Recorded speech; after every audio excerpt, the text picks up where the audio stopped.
Hello everyone, welcome to our exclusive Education Plus Empowerment Updates. Well, in this short video, we will be exploring and explaining how to successfully participate in the ongoing postal ballot process with an exclusive video demonstrations. Dear viewers, let's get started. There are number of instructions to be followed, and then at the end we will be adding the video live demonstration for the successful submission of the postal ballot. Wonderful. So to get started with, first one manam important point ante form 13A we should be carefully filling it up. So indulo form 13A lo two components untayi. Number 1, declaration by elector, as I show on the screen. This is to be filled by the elector or the concerned employee. So election to the House of the People from the dash constituency. So ikkada number and name of the constituency. For example, 20 Hindupur, 155 Raptadu. So that's the name and number of the constituency of the respective legislative or parliament constituency should be filled by the elector. And here the number 2 is very important to record here the serial number of the postal ballot. So మీకు ఇక్కడ ఇవ్వబడిన postal ballot serial number కంపల్సరీగా ఇక్కడ రాయాల్సి ఉంటుంది. If not it will be considered invalid.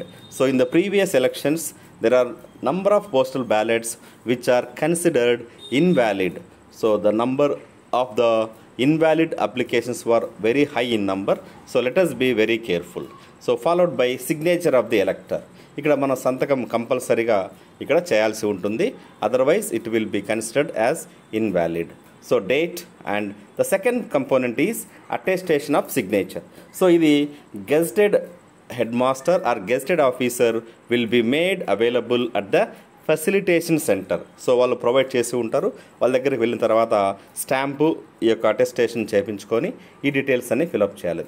So number 1 is filling up the 13A declaration form is mandatory, and now we will look at the series of instructions to be noticed while completing this postal ballot process. So మనము ఈ check లిస్ట్కి ఒకసారి చూసుకుంటే we can definitely do well in this process. So number 1, form 13A డిక్లరేషన్లో assembly parliament పేర్లు రాసామా లేదా అనేది check చేసుకోవాలి. నంబర్ 2, ఫామ్ 13Aలో మీకు ఇచ్చిన పోస్టల్ బ్యాలెట్ సీరియల్ నంబర్, ఇది very important. So whether we have filled in properly or not check చేసుకోవాలి. అదేవిధంగా ఫామ్ 13Aలో పోస్టల్ బ్యాలెట్ వేసే వ్యక్తి సంతకం చేశామా, అడ్రస్ రాసామా లేదనేది కూడా జాగ్రత్త చెక్ చేసుకోవాలి. We have to have a little patience while filling up this details at the facilitation centre. Number 4, అదేవిధంగా ఫామ్ 13Aలో డిక్లరేషన్లో గెజెటెడ్ సంతకం ఉందా లేదా చెక్ చేసుకోవాలి.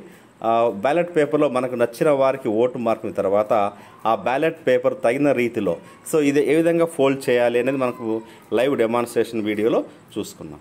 So next point is 6th point.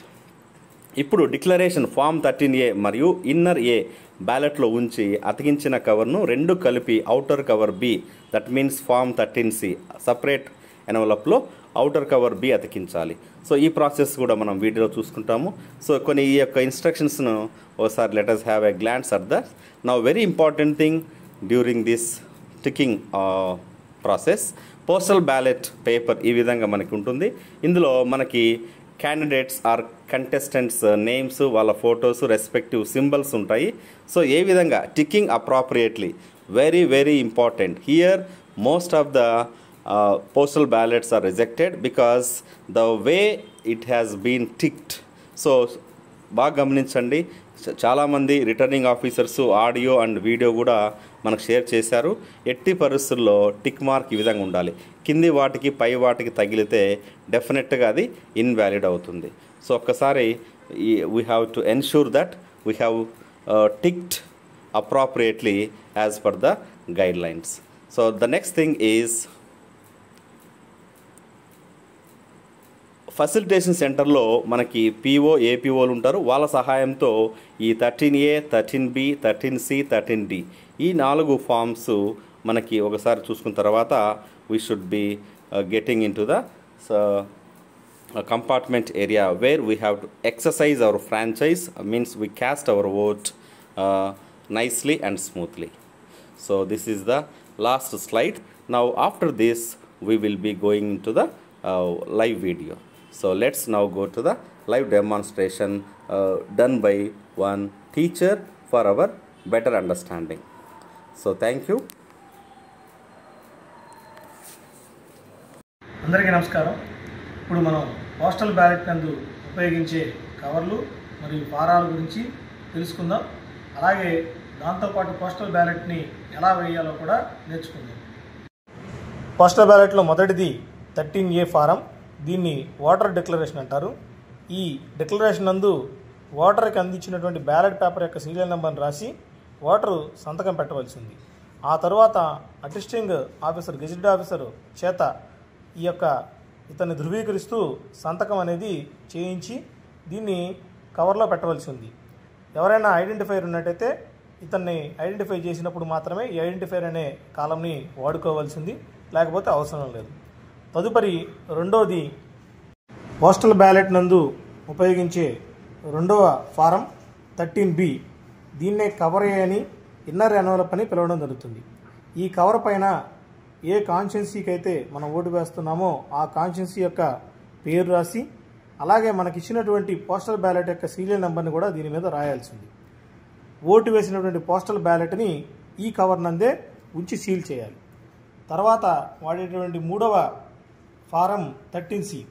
దీన్నే కవర్ బి అని, ఔటర్ ఎన్వలప్ అని పిలవడం జరుగుతుంది. ఈ కవరు ఎవరికి మనం అడ్రస్ చేయాలనేది విషయాన్ని కూడా స్పష్టంగా రిటర్నింగ్ ఆఫీసర్ యొక్క అడ్రస్ని రాయాల్సి ఉంది. అలాగే దీని మీద ఎవరైతే ఓటర్ పోస్టల్ బ్యాలెట్ వేస్తున్నారో వాళ్ళు తప్పనిసరిగా సంతకం చేయాల్సి ఉంది. పోస్టల్ బ్యాలెట్లో నాలుగవది ఫారం 13D అంటారు. ఇది ఇన్స్ట్రక్షన్స్ టు ది ఓటర్. ఇది ఓటర్కి అందించే సూచనల పత్రం. దీన్ని చదువుకోవడానికి మాత్రమే, దీన్ని ఎక్కడా కూడా పోస్ట్ చేయాల్సిన అవసరం లేదు. తదుపరి మనకు అందించినటువంటి పోస్టల్ బ్యాలెట్ ఈ విధంగా ఉంటుంది. 1 నుంచి 9 వరకు మొదటి వరుసలోను, ఆ తర్వాత 10 నుంచి ఎక్కడ దాకా అయితే కంటెస్టింగ్ క్యాండిడేట్లు ఉంటారో అంతవరకు చివరి వరకు చివర నోటా అనేది గుర్తించబడి ఉంటుంది. ఇందులో ముందుగానే బ్యాలెట్ పేపర్ యొక్క సీరియల్ నెంబర్ వేసి ఉంటుంది. అలాగే ఏ నియోజకవర్గం ఆ నియోజకవర్గం పేరు ఉంటుంది. మనకి ఫెసిలిటేషన్ సిబ్బంది మన యొక్క సీరియల్ నెంబర్ని, పార్ట్ నెంబర్ని రైట్ సైడ్న నమోదు చేసిన తర్వాత మనకి బ్యాలెట్ని అందించడం జరుగుతుంది. బ్యాలెట్ తీసుకున్న తదుపరి ఓటరు కంపార్ట్మెంట్లోకి వెళ్ళి తనకు నచ్చిన అభ్యర్థి ఎదురుగా ఖాళీగా ఉన్న ప్రదేశం నందు టిక్ మార్క్ మాత్రమే చేయాలి. టిక్ మార్క్ కాకుండా ఎటువంటి గుర్తులు పెట్టరాదు. అలాగే ఇద్దరు క్యాండిడేట్లకి టిక్ చేయడం కానీ, లేకుంటే ఒకరికి మించి ఇతర గుర్తులు పెట్టడం కానీ చేయరాదు. ఇప్పుడు నేను చూపిన విధంగా నచ్చినటువంటి అభ్యర్థి ఎదురు ఖాళీ ప్రదేశంలో టిక్ మార్క్ని చేయవలసి ఉంది. అలా కాకుండా సంతకం కానీ ఇతర ఏ గుర్తులు పెట్టినా మీ యొక్క పోస్టల్ బ్యాలెట్ వ్యాలిడ్ కాదు. అలాగే ఒక అభ్యర్థికి మించి మీరు గుర్తులు ఇచ్చినట్లయితే అది కూడా వ్యాలిడ్ కాదు. కావున దయచేసి మీకు నచ్చిన అభ్యర్థి ఒక్కరి ఎదురే టిక్ మార్క్ని చేయవలసి ఉన్నది. ప్రస్తుతం మనకు జరుగుతున్నది సైమల్టేనియస్ ఎలక్షన్స్ కాబట్టి అసెంబ్లీ కొరకు ఒక పోస్టల్ బ్యాలెట్, అలాగే పార్లమెంట్ కొరకు ఒక పోస్టల్ బ్యాలెట్ ఇవ్వబడుతుంది. సాధారణంగా మనకి పార్లమెంట్ కొరకు ఇచ్చే పోస్టల్ బ్యాలెట్కి సంబంధించిన కవర్లు గ్రీన్ కలర్లోను, అదేవిధంగా అసెంబ్లీకి అందించినటువంటి పోస్టల్ బ్యాలెట్కి ఉపయోగించే కవర్లు పింక్ కలర్లోనూ ఉంటాయి. మనకిచ్చినటువంటి బ్యాలెట్ పేపర్ని ఎవరికి కనపడకుండా కంపార్ట్మెంట్ లోపలికి వెళ్ళిన తదుపరి ఎవరికి అయితే మనం ఓటు వేయదలుచుకున్నాం వారి ఎదురు టిక్ మార్క్ నుంచి తదుపరి బ్యాలెట్ పేపర్ని మడిచి కవర్ 13B నందు ఉంచాల్సి ఉంది.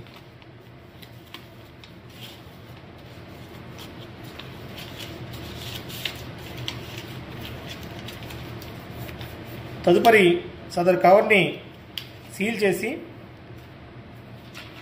13A డిక్లరేషన్ మీద గెజిటెడ్ ఆఫీసర్ సంతకం తీసుకుని ఈ విధంగా మడత పెట్టుకున్న తర్వాత ఈ 13A డిక్లరేషన్ను మరియు 13B ఫారంను రెండింటినీ కూడా ఔటర్ ఎన్వలప్ 13C నందు ఉంచాలి. తదుపరి ఈ కవర్ని సీల్ చేసి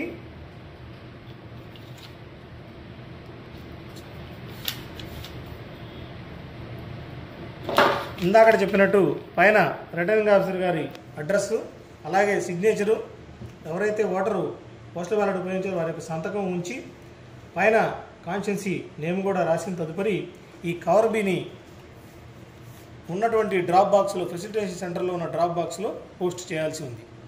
ఆ విధంగా పార్లమెంటుకి సంబంధించినటువంటి కవర్ని పార్లమెంటు డ్రాప్ బాక్స్ నందు, అసెంబ్లీకి సంబంధించినటువంటి కవర్ని అసెంబ్లీ డ్రాప్ బాక్స్ నందు వేసి ఓటును ఉపయోగించాల్సి ఉంది.